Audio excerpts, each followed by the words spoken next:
Before we get started, we wanted to acknowledge one of the pillars of the neo-soul movement, Angie Stone, who passed away after we recorded this episode. Angie was not only a trailblazer in R&B, but in hip-hop as well, as a member of The Sequence, who had the first song released by a female rap group ever.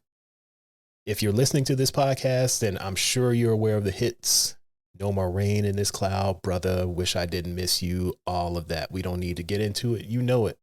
Our friends over at Q Points have posted a tribute to Angie that was really well done, and we've linked to that in the show notes. Condolences to her family and well wishes to those in her band that were injured.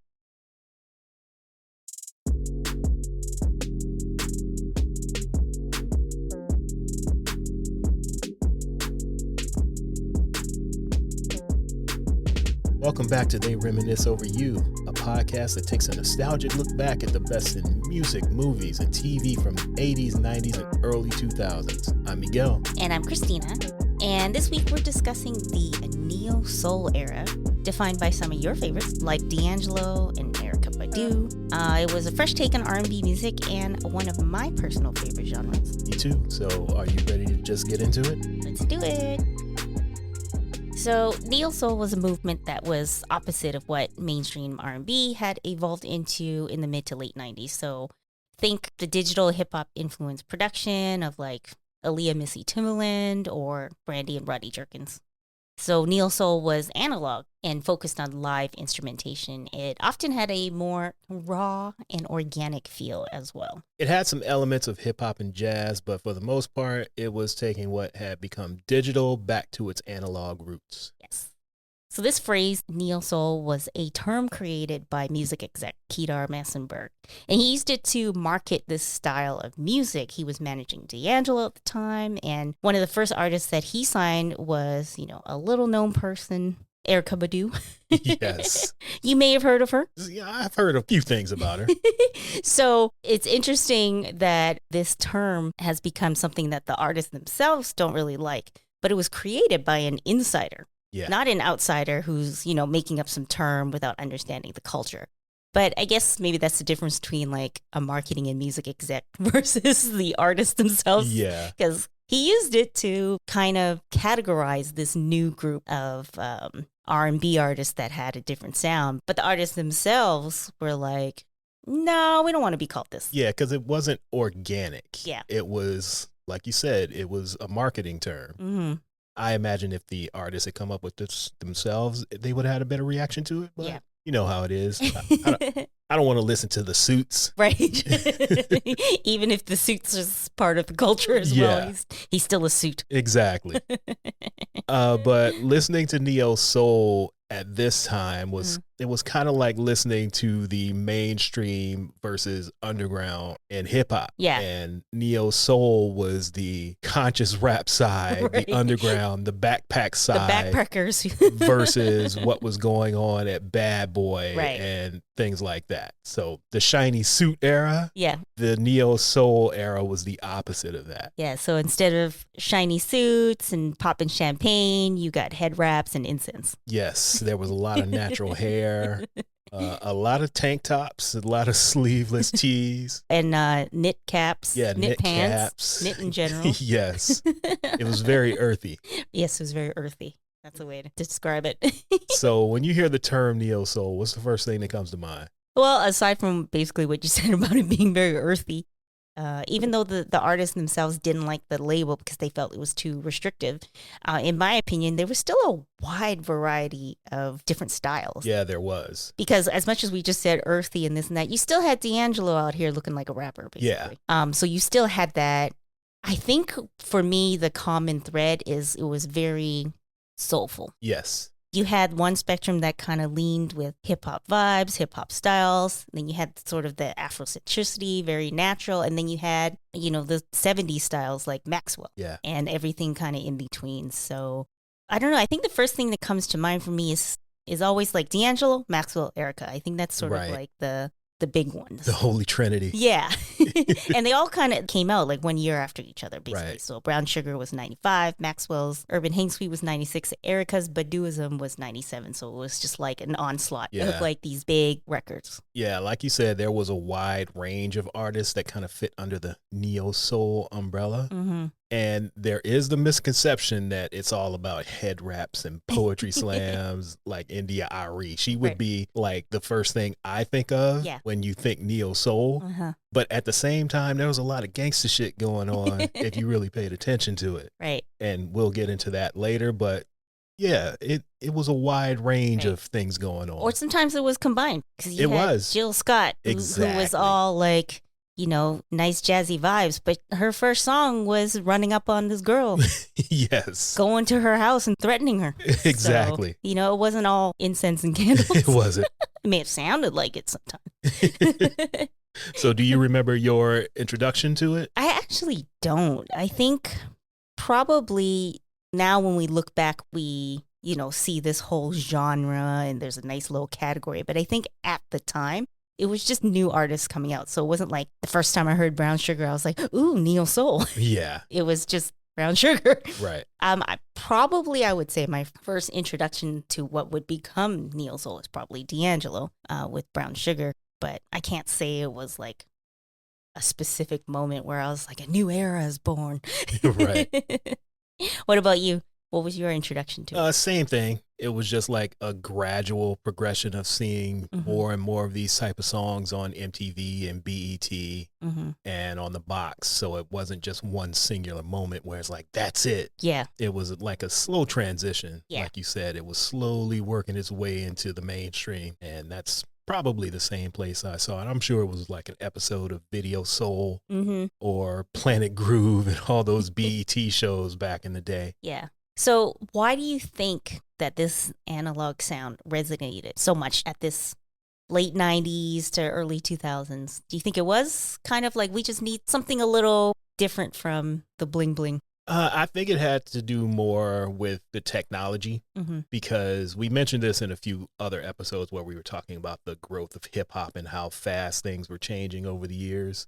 We went from needing like a full band to make an album to a DJ in the park, like looping records and then people rapping over them. And you going from that to using samplers and keyboards and using drum machines to program the music. And because it was growing so fast on the hip hop side, that kind of influenced R&B music as well. We see the transition away from like a full band sound towards New Jack Swing, for example. And you take the New Jack Swing era and jump ahead to what Timbaland and Rodney Jerkins and the Neptunes were doing. And I think that the music had gotten so far away from what was happening in the 70s that you just opened the door for somebody saying, hey, I miss this shit. Yeah. I know my mama and daddy used to play this when I was a kid and it sounds familiar, but a lot of these artists are growing up like we did through hip hop. So that's how you end up with a D'Angelo who looks like he's about to spit a verse, but he sits down in front of the pianos and starts tickling the keys like an old jazz man. But then he has some songs where he sings with a rap cadence. Yeah, exactly. So they were babies of hip hop just like we were, and it influenced their music too. So that's what I think it was. I don't think it was a backlash or a pushback to it. It was more of the coming of age of these artists who like maybe they grew up with their parents listening to the 70s music, but then they grew up listening to hip hop and then boom. Let's go ahead and put these two things together. That's just me. Now that makes sense because when you, you know, see a lot of their interviews and they talk about their influences, it's always a mix of the classic soul artists plus the hip hop. Yeah. So of course, if you like both, you're going to find a way to mix it together. Exactly. And I also feel that because these artists who are in our peer group, they actually belong to us. Whereas you did have artists who were making similar type music prior to the neo soul era, like Sade, for example. But that didn't feel like it belonged to us. This is like our parents and aunts and uncles and Erica and Maxwell and D'Angelo. That's us. Yeah, they belong to us. Yeah. That makes sense. Not like this is my mama's music. Right. Like we I like it because my mom used to listen to it. You know? But this is similar but different. Same but different. Right. And this is for us. Right. One of the things that I saw that was kind of funny when I was just watching all these random things about why people hate the term neo soul, because they're like, what do you mean it's new? Like soul music never left. Are we going to call it neo soul 10, 20 years from now? And it's like, yeah, because we don't have a better label for that time. Right. So it's not new soul anymore in 2025, but it does label that time. Yes.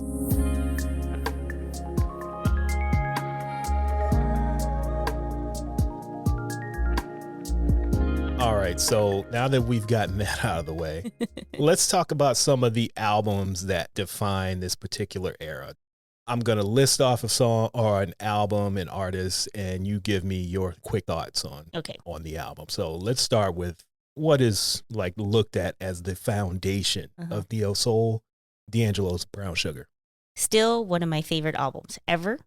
It's still my favorite D'Angelo album, even though we had mentioned this before when we talked about him, like some of the other ones musically might have been better. But I think just because this was my introduction, I have this like personal connection to this album. Okay. And I still love it today as much as I did then. It's funny that, you know, this album is considered one of the early pioneers of this quote unquote new sound at the time. But to me, it kind of feels like an extension of like Jodeci, which was the classic R&B, soul, gospel with a hip hop edge. Like, if you like Come and Talk to Me, you're going to like Lady. Yeah. Yeah, I can see it. So I think that's probably why when you were like, you know, what was my first memory? It's just like, no, this is just like a singular Jodeci a couple years later. But yeah, it's like classic. Okay. For you, what about Voodoo? How do you feel about that? What are your quick thoughts? Similar to what you just said, this album isn't what you typically think of when you think neo soul, but there's a couple songs on there that definitely fit the whole neo soul sound. Typically when you think of neo soul, you think of live instrumentation, very little sampling, but it has a really analog feel. Whereas this album, it's kind of all over the place. You've got some rock elements, you got some hip hop elements. And as I said, when we did the D'Angelo episode, my two favorite songs on here are Spanish Joint and Devil's Pie, and they couldn't be more opposite from each other. Today I'm feeling Devil's Pie. When we did the D'Angelo episode, I said Spanish Joint, but today I'm going with Devil's Pie. I'm feeling more hip hopish along with it. I think that album encompasses how like even within the genre of R&B or hip hop, there's still a wide variety of styles that we like. Like you can like a left and right in a Spanish Joint, and it can be on the same album. And it makes sense. And you have artists that have all those different influences that can make an album with all these different things. Yeah. So that's probably why they didn't like the neo soul label. Like, I'm more than that. Exactly. I think a lot of that's missing from today with the risk of sounding old. But we say that all the time. And we are old, so.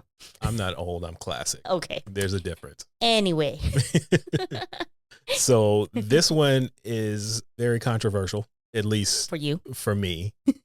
And I'll get into it in a little bit. But what did you think about Maxwell's Urban Hang Suite? Also one of my favorite albums ever, and also my favorite Maxwell album as well.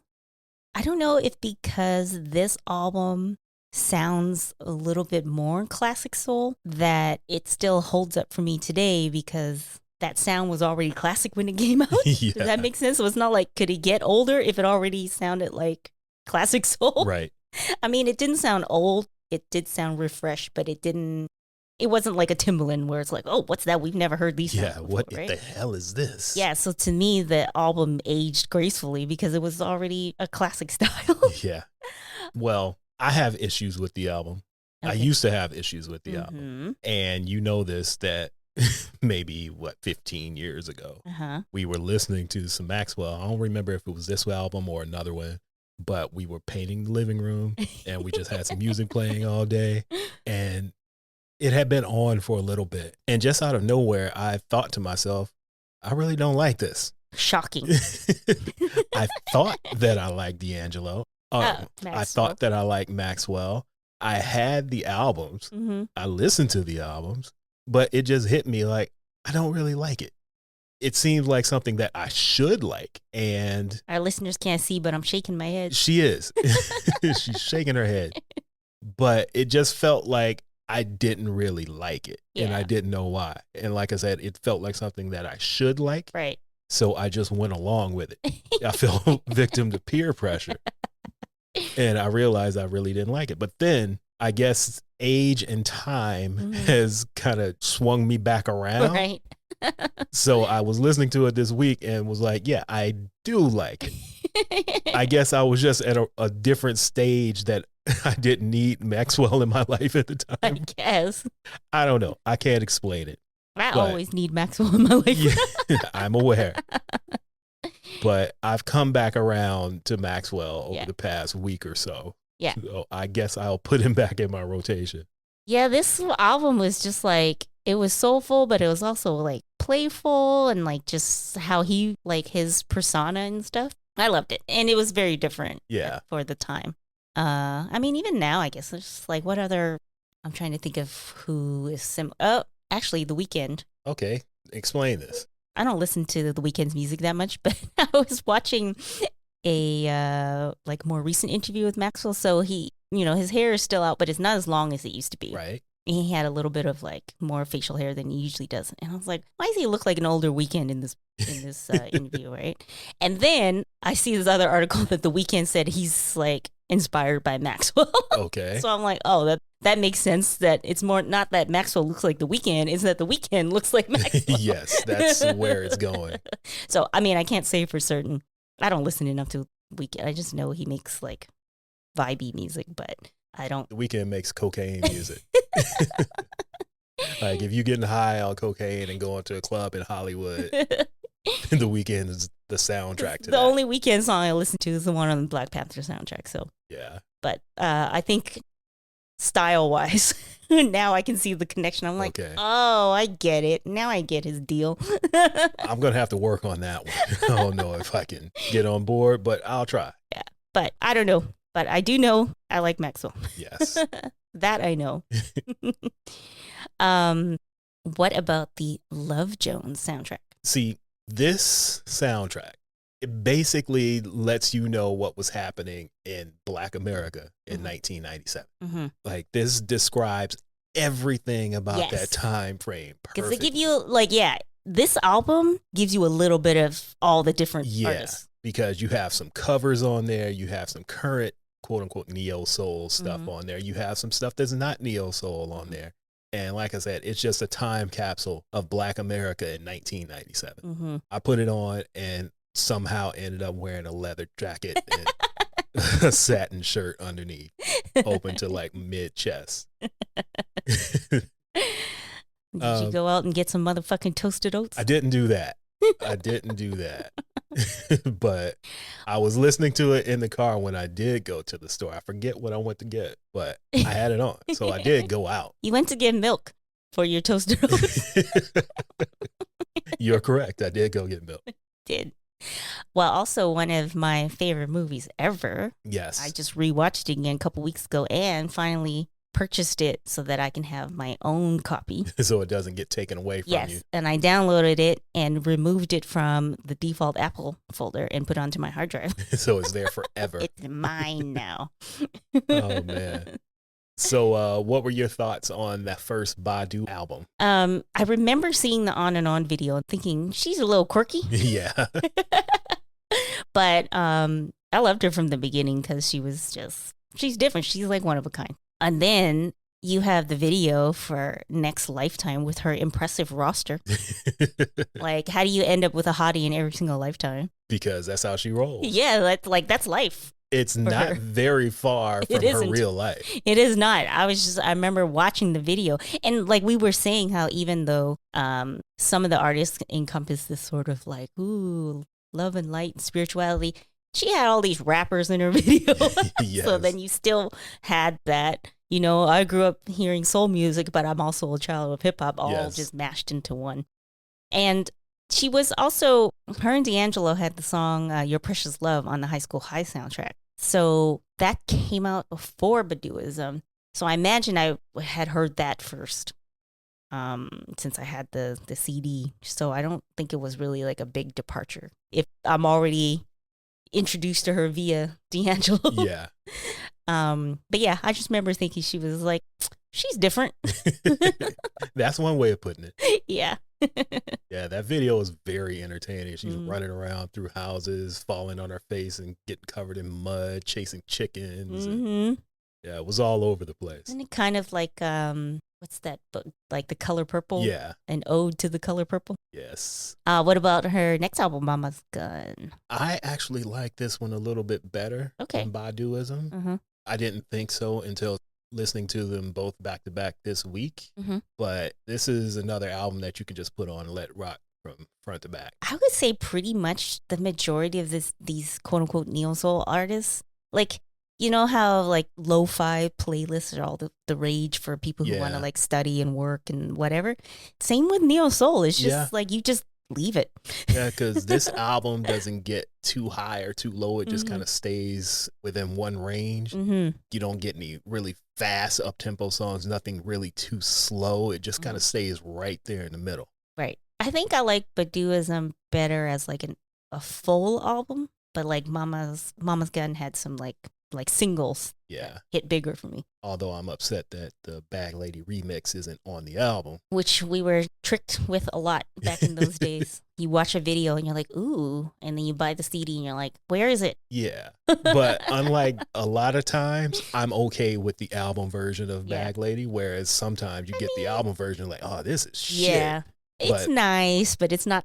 I still prefer the me too. But like I said, it wasn't like, ugh, what the fuck is this? Like, definitely gotten that before. Like I did with the Fugees. Yes.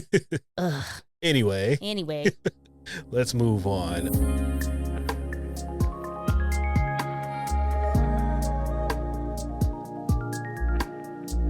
Someone who kind of predates the neo soul era with Tony. He went solo around this time and released Instant Vintage. What was your thoughts on Raphael Sadiq's album?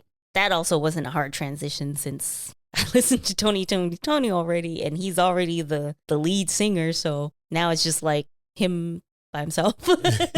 But it wasn't like something completely different. I mean, it was different from Tony, but it was still him. And plus, before this album came out, he still, he had a couple songs like Ask of You and what's the other one on the Just Me and You, even though it's credited as Tony, right? On the Boys in the Hood soundtrack. Yeah. So, this wasn't a hard transition. Also, again, you have this group of artists that it feels like they're just basically one big super group because he had Be Here with D'Angelo. So it's like everybody got a song with somebody at least too. So it's just like, okay, if you listen to D'Angelo, you're going to listen to Raphael Sadiq. If you listen to Erica, you're going to listen to The Roots. If you listen to Jill Scott, like, everyone's kind of together.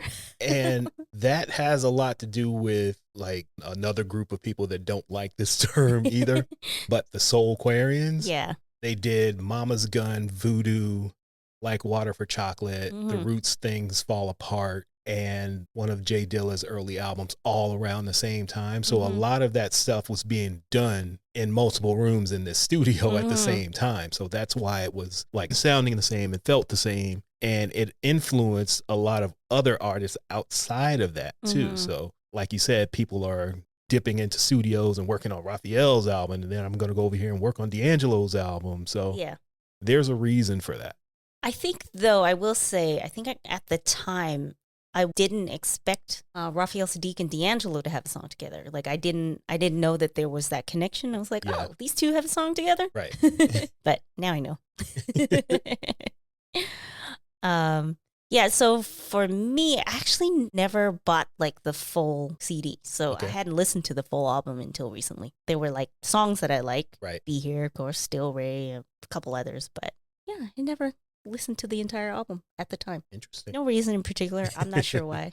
I don't have a reason because it happened. I liked the singles. So right. I don't know why I didn't get the whole thing. Yeah, my happens, like Columbia House membership ran out, I guess. I don't know. You couldn't get it for a penny. A penny anymore. What do you think of Acoustic Soul? Kind of like you with Instant Vintage. This is an album that I had never heard in full until this week because, I'm going to say this, and it might sound bad to some people who appreciate this from India Ari, but I really don't. The production and the instrumentation on her album sound good, but I particularly don't care about what she's singing about. It's kind of like you in your music when it's a little too positive, you can't rock with it. But I think there's a specific group this is for. Yeah. And that earnestness is probably what's the word I'm looking for? Like appreciate it. That's not the word I'm looking for. Close enough. But for me, it's too earnest. Right. But then also I'm also not the target audience, maybe. So I don't know. That's true. Maybe that's why I'm like, But unlike you, I am the target audience. And it still doesn't do anything for me. Yeah. Although the only songs I knew were Video, and I was just like, on that. Yeah. But Brown Skin is a jam, though. Yeah. I do like that one. And it's not lost on me that Video and Akinelli's Put It In Your Mouth have the same sample. Oh, Lord. I find that fucking hilarious. That is hilarious. Yeah, the album was cool. Like I said, the production sounds good. The instrumentation sounds good. Her voice sounds good. Yeah. Like, but the music sounds good. Yeah. I just have no interest in listening to it. Yeah. I think, like, even though, like, I get the intention of the song Video, but I guess to me, I looked at her and I was like, well, she's still pretty. She's still thin. She's still, like, she's a dark-skinned Black woman. So there's that. But to me, she's still conventionally beautiful. Right. And so that's why I get what she was like trying to say on there, but I'm like, but you're still like, pretty. You still a video girl. Like, though. You're pretty. You can be in the video. You like have a nice slender figure. Your skin is amazing. Right. Like, I get that she's not considered conventionally beautiful by a certain group. Yes. So I do get what she's saying, but I'm like, but you're too pretty for this song to make sense to me. Like, but that's why I'm like saying, like, I get it, but it doesn't speak to me. Yeah. Personally. And like I said, for me, and I just don't like music that's too earnest. Yeah, it's just a little too positive for me and we're going to get into this with the next album, but like Jill Scott, I love Jill Scott's album, and she was singing about some of the same things as India.Arie, but she's also threatening to beat bitches up. Right. So you getting in the way. Call me lowbrow, call me whatever you want, but I find that entertaining.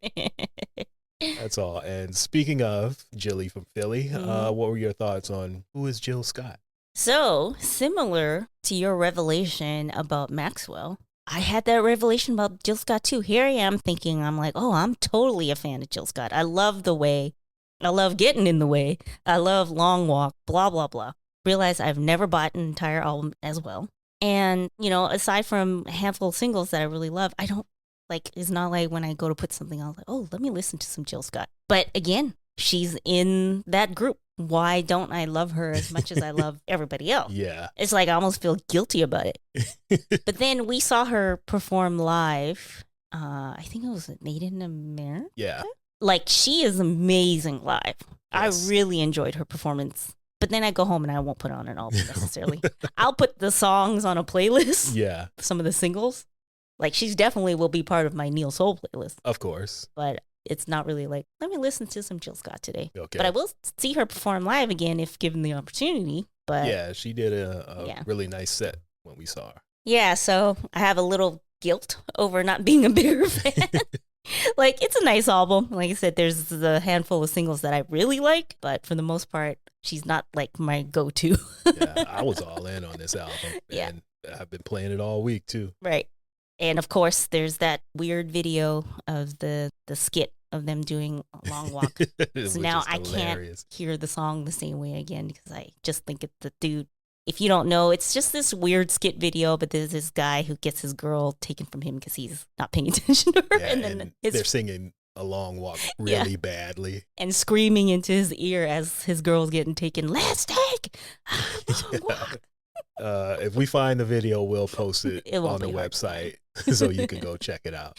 It's horrible and hilarious at the same time. I was actually watching Jill's video for A Long Walk, and I completely forgot about this, but there's a clip of a little boy, because as she's walking down the street, everybody in the neighborhood is following her to this girl's house, and there's a little boy that lives across the street. Well, that's getting in the way. Yeah, getting in the way, because she just on a stroll and a long walk, but getting in the way. They're following her to go watch the fight. to watch this go down. And there's a little boy that lives across the street, and he's got a little plastic chair, and he sits it down in front of the girl's house from across the street, and he just sits there and crosses his arms. Like, I can't wait to see this shit. He's like 3. I'm gonna have to look that up. Yeah, and in the video, after he sees the fight and whatnot, and she snatches the girl wig off, he's sitting there clapping. It's hilarious. Nosy little boy already, yeah, huh? It is funny. So you're just born nosy? I guess so.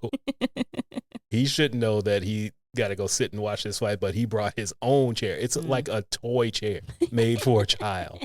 And he set it on the curb and he was waiting. Okay.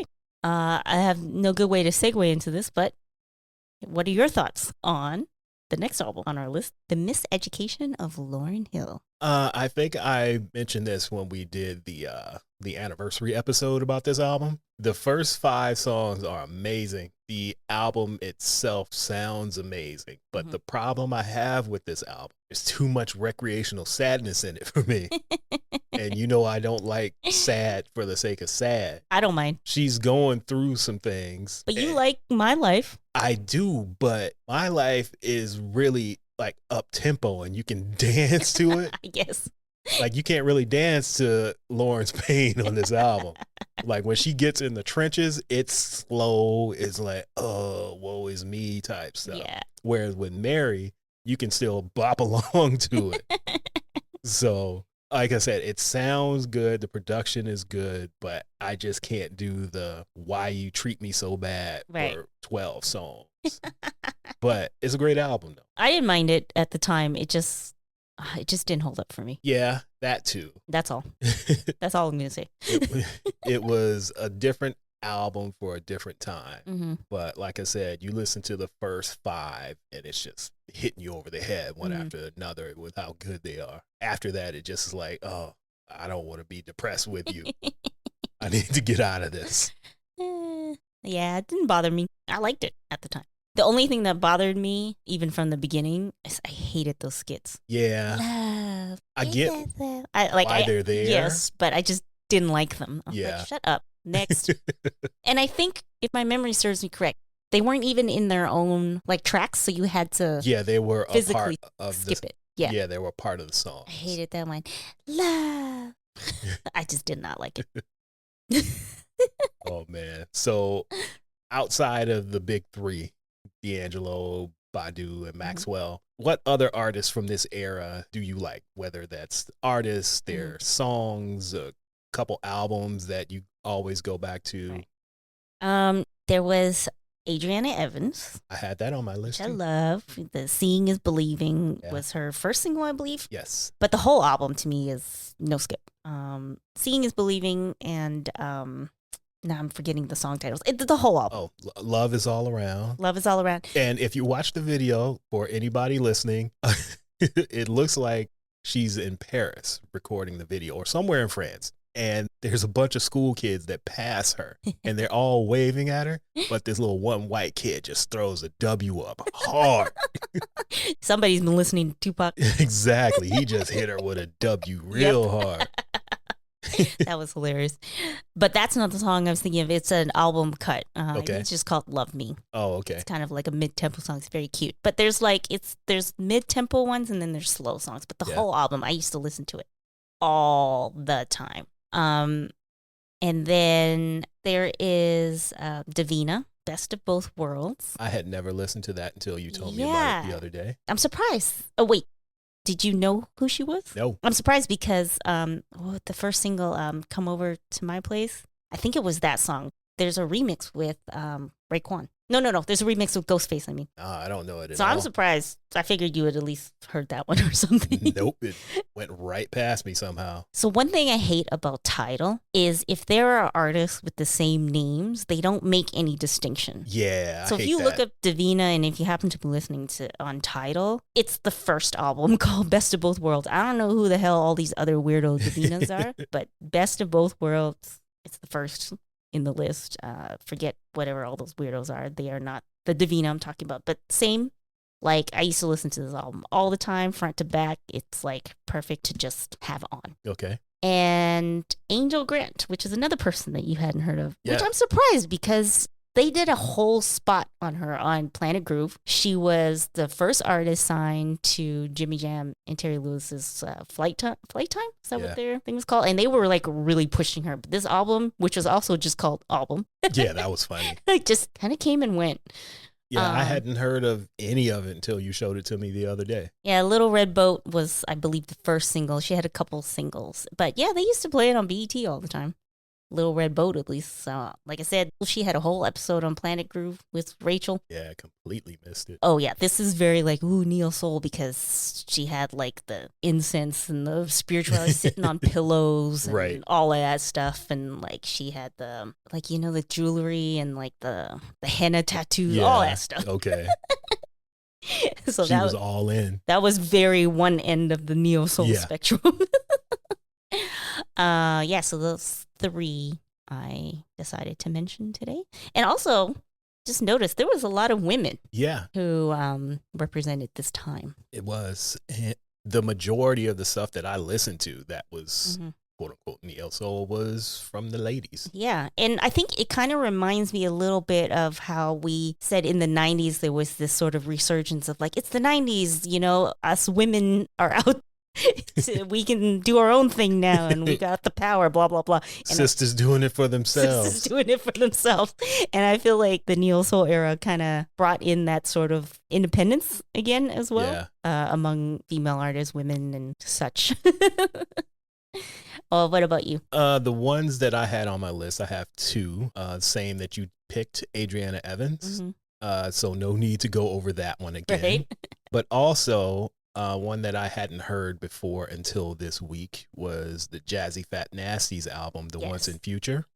I had heard them on several songs throughout the years because they were part of the circle that the Far Side was in. So they were on the Far Side's album. They were on songs with Outkast, with The Roots, I think De La Soul. So they were known, but I had never heard their album. And when I listened to it this week, I recognized the first single, The Wound, but I hadn't heard the rest of it. And it's a pretty solid album. I agree with everything you said. I thought I knew them and I realized I didn't. Yeah. But the album is really good. So if there's something that maybe you guys haven't heard from the Jazzy Fat Nasties, this is a good entry point. That's all I got. Oh, nobody else? No, I only did two. Let me bring up some Canadian representation. Remy Shan, we were talking about earlier. Remington, yes. Remy Shan. He has three pretty, like his three singles are all pretty good, but my favorite one is still Rocksteady. And I'm going to take a message guy. I like Rocksteady. I like the little groove he adds to it. Yeah. So he's hailing from Winnipeg. Yes. Totally unexpected. I was like, what province is Winnipeg in? I'm like, one of the middle provinces. I think it's Manitoba. I should know, but I don't. I'm pretty sure it's Manitoba. But yeah, and Glenn Lewis, which you didn't know was Canadian. Yeah, I didn't know he was Canadian until like a year ago. You told me or something. Yeah, so just big up the Canadian artists that were also of that time. Yes. Since you only had, technically two on your list, but I stole one. You did. Yeah, there are so many. If I just listed off everybody, we'd be here all day. Exactly. That's why I kept mine to just two. Yeah. All right. So this is a good time for us to take a break and we'll be right back. Hi, kids. Do you like fun? Yeah. And bookmarking a bunch of articles you'll probably never read? We're starting a monthly newsletter called Liner Notes. We'll be sharing what we're watching, what we're listening to, throwback YouTube videos, updates on our upcoming projects, random shit you may have missed on the internet, stuff like that. The link is in the show notes, or you can go to troypodcast.com/newsletter. Do it. Now, it's good for you. It'll make your teeth whiter. And back to the show. Okay, we are back. And we are still talking about the neo soul era. And earlier we talked about the feel of the era, but it wasn't just about the music. There was a whole movement along with this.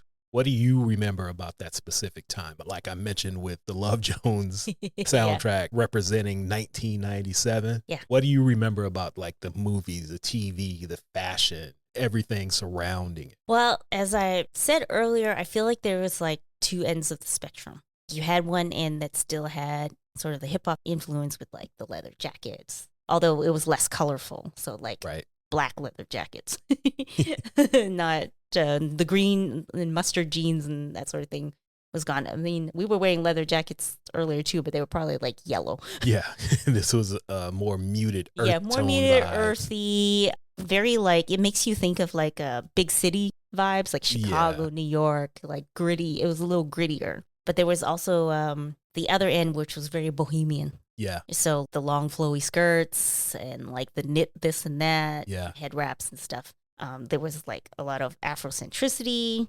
There was even like a lot of like Indian influences, as I was saying with Angel Grant, like the henna tattoos and like the jewelry and stuff. Right. Very earthy. I had an ankh ring. I ain't gonna lie. I did not wear those bohemian skirts and this and that, but I did have a ring with an ankh on it. Oh man, I didn't dip too far into either spectrum. Yeah, I wasn't on the Erykah Badu and the roots. I'm wearing the head wraps. Did you have a medallion of any sort? I didn't, but I was more along the lines of D'Angelo, baggy jeans. Didn't do Timbs in LA, but pair of Jordans, Air Force Ones. I had a leather jacket. Right. I'm not gonna lie. I had a big leather jacket.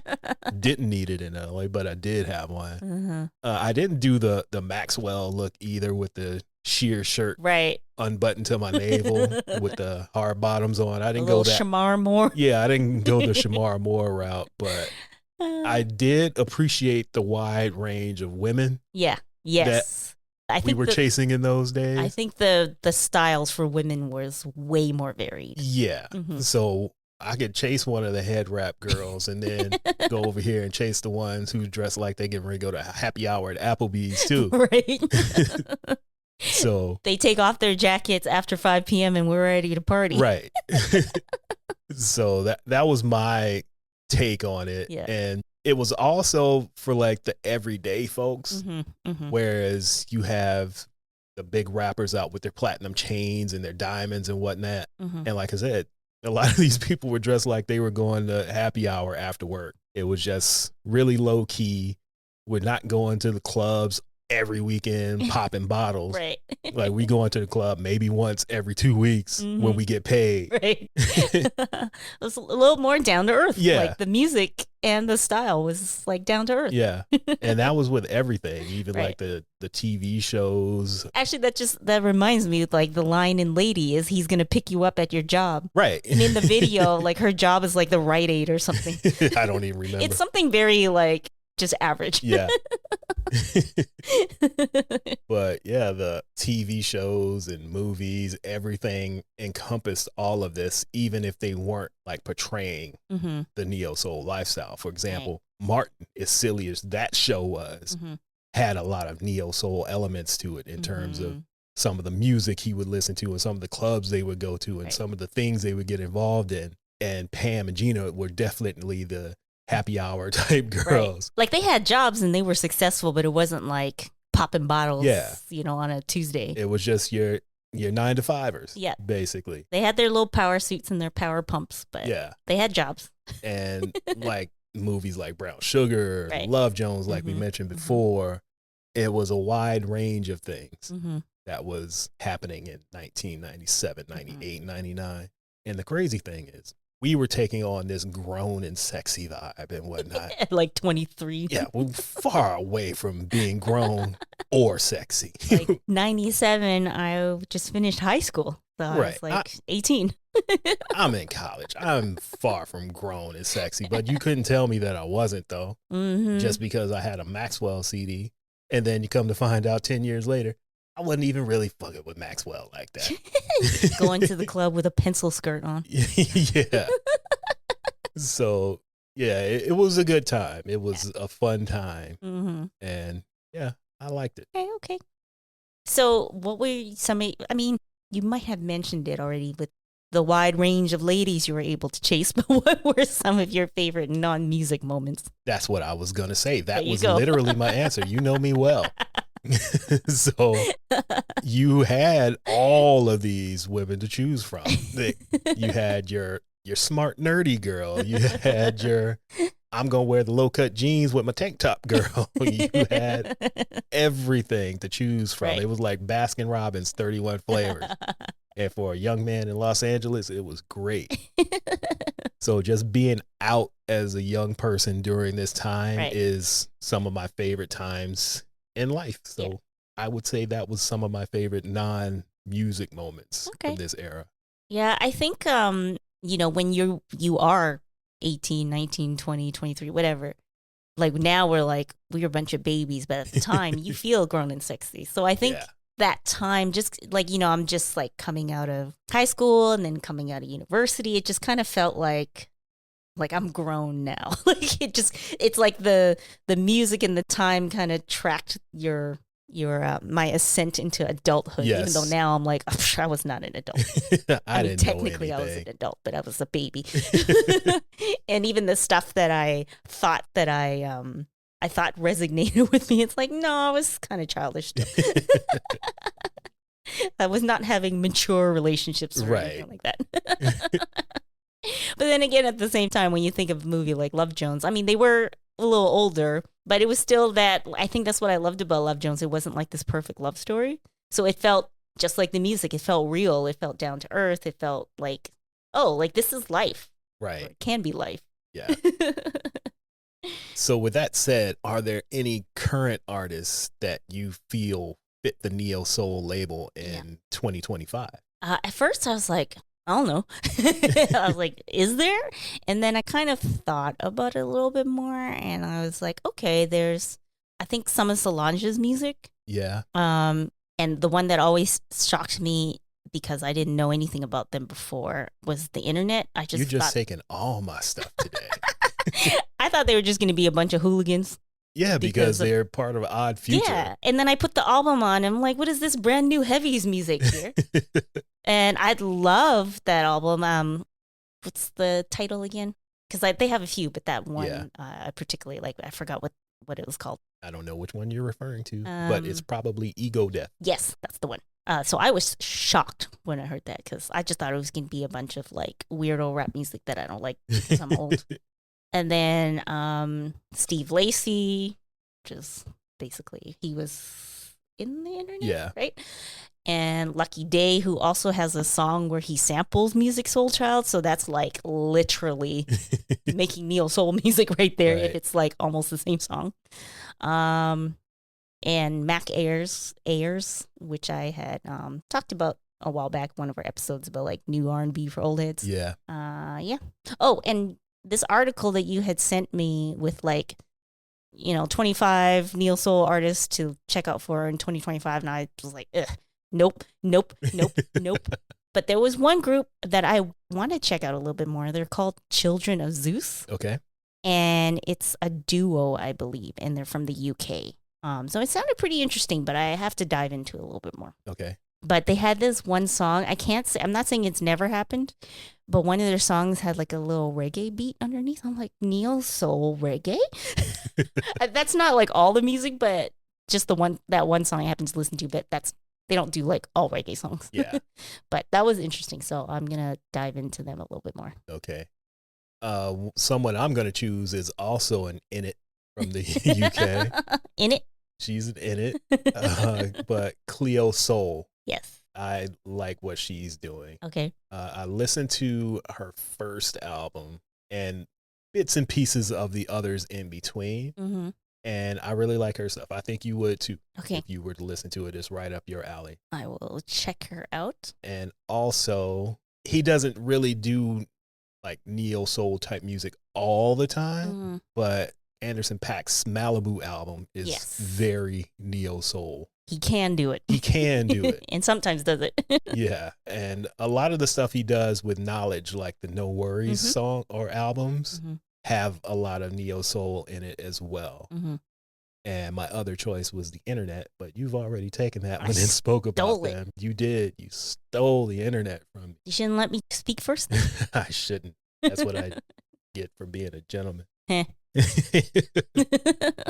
So those are the three that I would suggest that people go and check out if they're not already listening to. I'm sure they're listening to Pac though, because he's everywhere. Yeah. But maybe they're not listening to Anderson .Paak on the No Worries stuff. So Maybe. check that out. He has quite the catalog. He does. I think that's a good spot for us to take another break. Okay. And we'll be right back. We wanted to take a minute to make a small request of all our listeners. If you're listening to us on Apple Podcasts, Spotify, Goodpods, or Podchaser, leave us a 5-star rating. You can also leave a review as well on Apple, Goodpods, and Podchaser. Ratings and reviews will help us with discoverability, and we want to get this out to as many like-minded folks as we can. We want to get on the first page of these podcast apps. And to move up on the charts as well. So help us get the word out. Make sure to follow and interact with us on social media. We're at Troy Podcast on the gram and the Verge. Also, check out our website, troypodcast.com. It's where we post links to a lot of the things that we mentioned in the show, as well as transcripts and themed playlists that supplement our episodes and more. Thank you again for your support. And we are back. So we're going to close out this episode with a couple questions. And I would like for the listeners to think about this as well, but we are going to give our takes on it. And then you can tell us if you like our choices or tell us your choices. Tell us your choices. You can leave some comments on our socials. Yes. So the question is this. If you were to put together a neo soul tour today, which 4 artists or groups would you put on the lineup, and who would be the headliner? Okay, so I'm going to start. The opener will be Angel Grant, just to reintroduce her or introduce her to folks who don't know, because I really, really like the album. Okay. And you had no idea who she was. I didn't. I'm sure there are people who do know, and I'm sure people who don't know. So I think she would be a good opener. Okay. And then we're going to, go right into D'Angelo. Oh, okay. And I'll tell you why. First, I was like, I need something in between Angel Grant and D'Angelo. And like the rest I'll tell you. But I just couldn't make it work with an in-between and keep it to 4. Okay. So we're going to, go right into D'Angelo. And the reason why I chose him is he could do his set. And then we can transition into Erica with Your Precious Love. Okay. All right. I see what you're doing. You're not only putting together a show, you're giving me a set list. I'm giving you a set list. Okay. So now they perform Your Precious Love. Then Erica does her little set. And then I have a loophole. Okay. So that's 3 artists, right? Mm-hmm. So then Erica is going to perform with the Roots because they're the backing band. And they're just going to sing You Got Me. And then Jill Scott comes out. Bam! And they sing the chorus together. And then Jill closes out with her set. And then everybody comes together and they do maybe they do a cover or something at the end to throw back to maybe they sing some Marvin Gaye or something and just kind of close out the show with everybody on the stage just jamming. Okay, I see what you're doing. And I'm laughing because I was using the exact same cheat. And I was going to have the Roots as the band for everybody on this show. I was like, how can I make this work? Because I needed the transitions. And I'm like, they're the backing band. Yeah, that's where I was going to start with the Roots as the band for everybody. But I have a similar lineup, but the order is different. Okay. I didn't even have an opener because I figure the way I would do it is these 3 would rotate depending on where the show was. So first would be Jill Scott. Second would be the guy that the YouTube comments say gets no recognition and is very underrated. Nobody knows who he is, even though we all know who he is. Bilal. Yes. I would have Erykah Badu as third. Okay. So every show, those 3 would rotate who's going first, second, third. Okay. But D'Angelo would be the headline every night. So that would be my neo soul. Okay. We taking a cruise, 7-day cruise tour with the Roots as the backing band. Right. I thought I was only going to be able to get away with cheating like that, but you snuck in and did it I too. sure did. See, the thing with mine though is you don't know that Jill Scott is going to be there. She's a surprise. She's the surprise fourth guest. Because most people or most of us remember the song You Got Me with Eric on. Yes. Because I didn't know for the longest time that Jill Scott was originally on it. So that would be the big surprise. The only reason I knew is I had seen clips of them touring and performing, and Erica was never there. It was always Jill. Yeah, okay. It was I Jill. think that's probably how I found out, too. I'm not sure when or how exactly I found it, but I was like, when Jill sings it, I can actually hear the words. Now I can't remember them, though, because I still hear Erica, though. Right. All you get to is, you got me. You know that you got me. Yeah, that's all you can understand. That's fine. uh, all right. So, next question. Okay. If you were building the Mount Rushmore of Neo Soul, who would be on it? Now, unlike the tour, this is difficult. And there's only one that, well, actually two that I was like, they have to be there. Mhm. And I'm going to save my surprise pick for last because I'm going to need to explain Okay. why. Okay, so first up, we have to have D'Angelo on it. Yes. He has to be there. Right. Erica Mhm. has to be on it. Yeah, you gotta have the queen and the king. Yes, so those two have to be there. The third slot, there's a whole bunch of people that could be put on it. Mhm. And even though I said 45 minutes ago that I don't mess with his music anymore, but I'm back on board now, Maxwell. We'll see. Even if now you're back on board, but even if you didn't, you still have to acknowledge his contribution. Yes, and I respect what he's done. So he would be number 3, even if I hadn't got back on board or not. Mm-hmm. But number 4, Jay Dilla. Okay, yes, that makes sense. He would have to be number 4 because his production style influenced the Soulquarians, and the Soulquarians had a really big influence on what everybody else was doing throughout Neo Soul. So I'm going to say that Dilla deserves a spot on the Neo Soul Mount Rushmore. I don't disagree. Well, I think that's a good choice. And when you sent me the outline, I thought I was going to answer the first question and you were going to answer this one. Okay. So I didn't think about this. All right. So I'm doing it on the fly. Okay. So my first 3 is the same. Like, they're kind of the titans. And since I'm on the fly, I'm going to actually give the 4th slot to Kedar because he's the one that came up with the term. Okay. So, he can be up there too. I see what you're doing here. Yeah. I get it. I get it because he did come up with the term. Yep. It's kind of. And he also cultivated a lot of these artists. Yeah, he did. He signed a lot of them. He managed some of them. Yep. So, yeah, I see what you're doing here. Mm-hmm. Including bringing Reminisce to Motown, which I want to bring up, which I hadn't planned on it because these comments on YouTube just get under my skin. But somebody was like, oh, the Americans are always gatekeeping music, which can happen. Sometimes Canadian music is shunned, but soul, R&B, hip hop music in Canada is shunned even worse. So you had the guy who coined the term sign this boy from Winnipeg to Motown, but you over here talking about Americans always gatekeeping. Just how are you a fan and you don't know the basic stuff about the artist? He didn't get a record deal in Canada. He sure didn't. So he came to America. I'm sure if he stayed in Winnipeg, we would have no idea who he is. We wouldn't. I would not know anything about Remington Shand. Right. Anyways, so yeah, that's my last minute top of the mind pick. Okay. So that's your Mount Rushmore. My Mount Rushmore, yep. All right. I respect it. I respect it. So one thing I do want to say as we wrap this up, even though the golden era of Neo Soul was short-lived, it was only a few years in the mainstream, I will say that there was one person who never switched up on Neo Soul. Michael Jordan. What? Michael Jordan in 2025 is still dressing like it's 1997.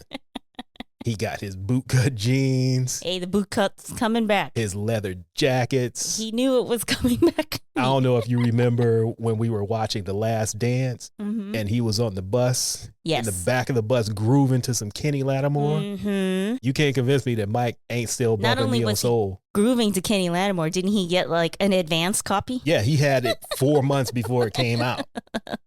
Nobody who jams to Kenny Lattimore yes, that. Kenny Lattimore does not have a song in his catalog. I like Kenny Lattimore. Me too. But I'm not jamming to Kenny Lattimore. That requires anybody to do what Michael Jordan was doing in the back of that bus.